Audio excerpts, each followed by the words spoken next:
We now invite you to watch the next part of Supreme Master Ching Hai's message entitled Cause Less Pain and Karma, Plants to Eat, Part 3 of 5, on Between Master and Disciples, given in English on April 20th, 2024.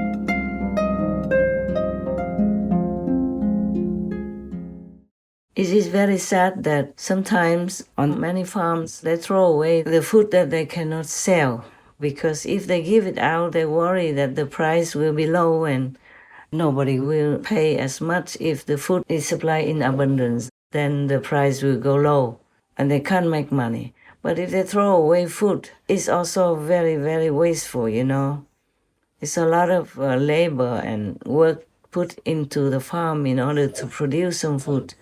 Many people are hungry nowadays, especially with climate change and disasters so frequent and so huge, much worse than ever before.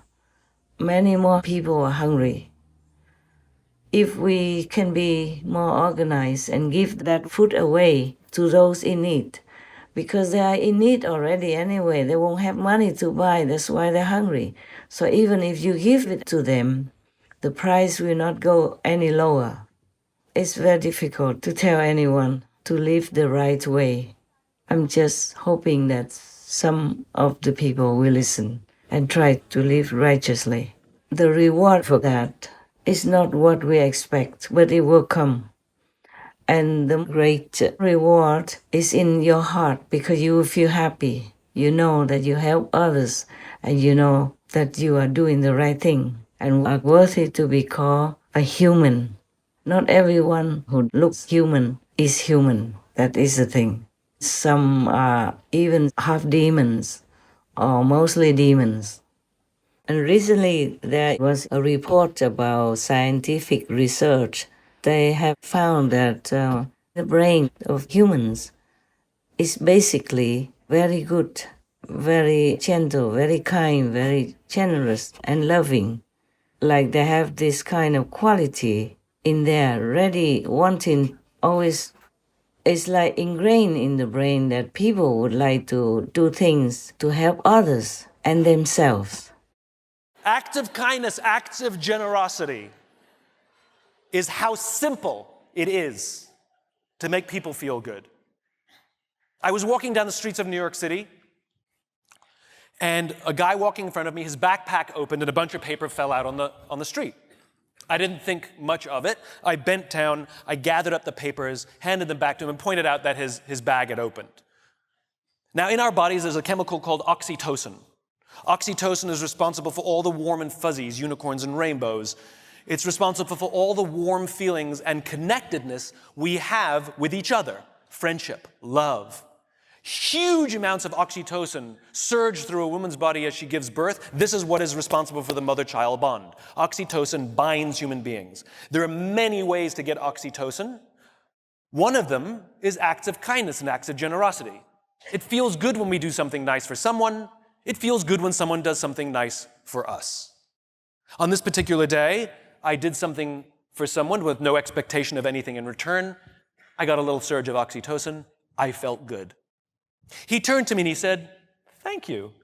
It feels nice when someone does something for us with no expectation of anything in return." He felt good. I walked to the end of the street. I'm waiting to cross the street. And a total stranger who happened to be standing next to me said, "I saw what you did back there. That was really cool." As it turns out, witnessing an act of generosity releases oxytocin, and he felt good. And the best part about oxytocin is the more oxytocin we have in our bodies, the more generous we become.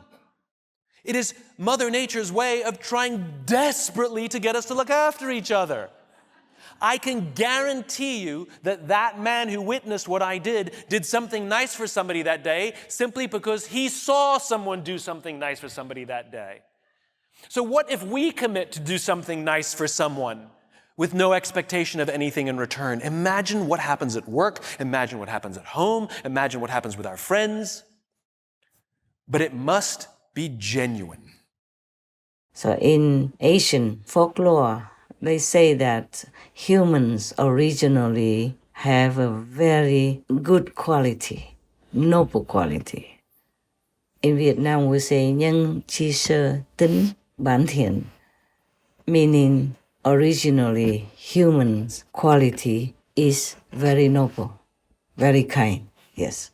So how come we have degraded into such a stage that we could even kill others, kill each other, and kill animal people, make them suffer all their lives, have torturous lives, then murder them to eat, and still call ourselves humans? Because they have forgotten their original nature, the real quality of a human. Society influences them. And it became like a trend, it became like a habit. So people continue to live that way, legalizing the bad way of life. Even governments and laws support all this kind of life. So everybody just takes each other's bad example and all are falling like that together, down to the bottom of moral standards and virtuous standards. Originally, humans were not like that.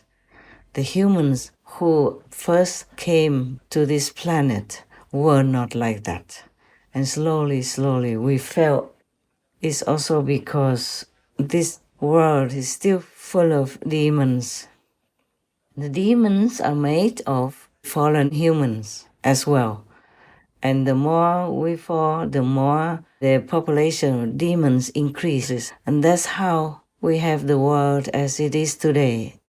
We normalize all kinds of bad behavior, all kinds of low life standards that we didn't know before.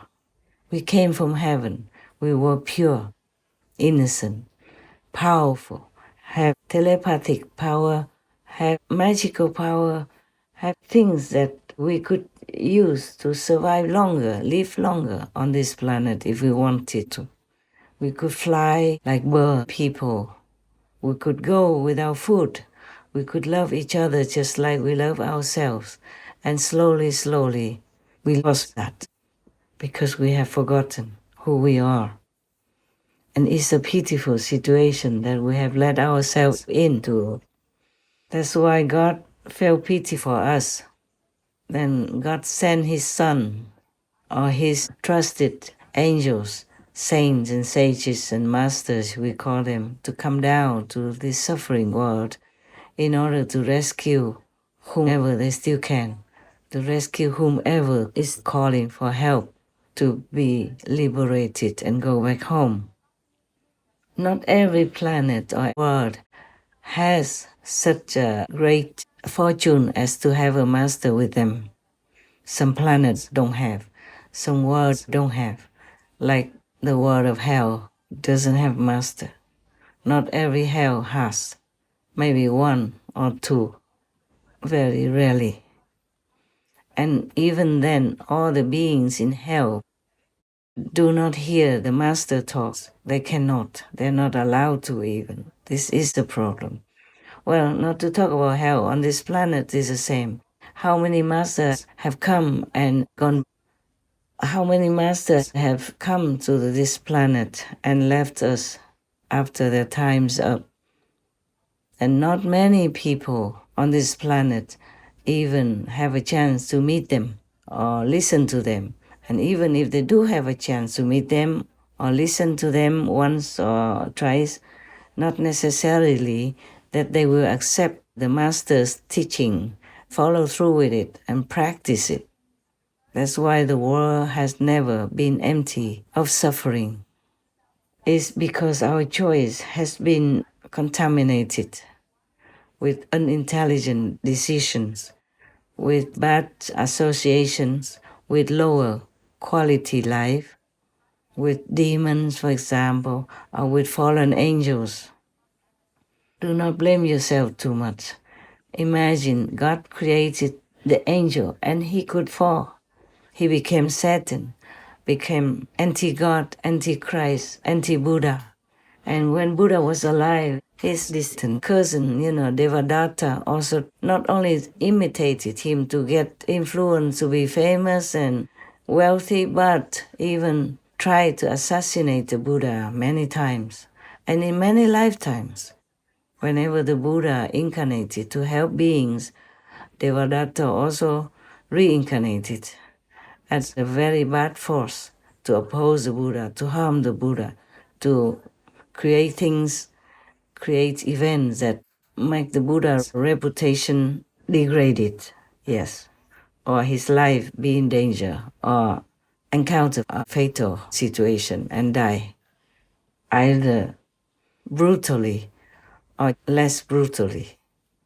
Many masters have this problem as well on this planet, and it seems to get worse because the more demonic beings or devils or ghosts appear, those bad ghosts, zealous ghosts, vicious ghosts, the more humans have gone bad, gone low in quality, and the more demons, devils, and zealous ghosts they will have in the same world. And these demons, ghosts, and devils, they influence more and more humans to make them more and more bad, thus far from God, and encounter all kinds of pain and suffering, and even become demons or ghosts themselves, to harm themselves, harm others as well, by the low quality that they make themselves become. So please, whoever you possibly know, just gently remind them, tell them to be vegan, at least less killing karma, so their body, their mind will be stronger, healthier, and more strengthened to deal with their own physical and mental troubles, because the physical problems sometimes are also not as bad as the mental problems and psychological problems, all kinds of problems, because they don't know how to get out of the traps of Maya, of badness, and of, surrounding unfavorable situations and bad energy. Humans are to be pitied, truly. That's why God always sends His saints, His Son, to come down and help us, but not all of us listen. Most of us do not listen. That's why the world continues to be like it is now, and it seems to get worse at times. So we have more disasters, more trouble nowadays, and war from one country to another. We don't know what will happen next even. Most of us don't know. And even if the saints and sages and the clairvoyant beings keep telling us, if you want to avoid more trouble, please do this, do that, live rightly, don't kill, don't steal. Most humans still cannot listen to that and practice those simple principles to keep themselves safe and healthy, normal, and a true human. On the contrary, they find all kinds of things to, slander the masters with, or to make them be harmed in any way possible. Since time immemorial, it has always been happening.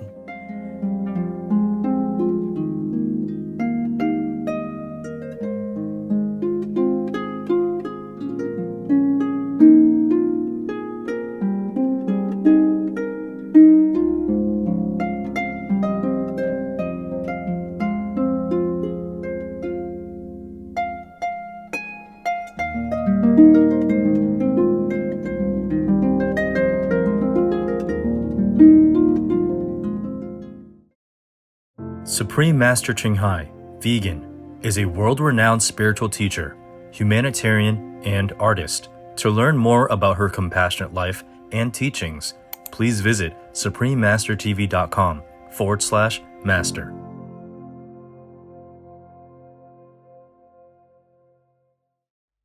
Being vegan gives you a different kind of high when you achieve this level of determination and strength to say no to your favorite foods and stick to your ethics and principles for the innocent animals. Sharmistra Maji, vegan.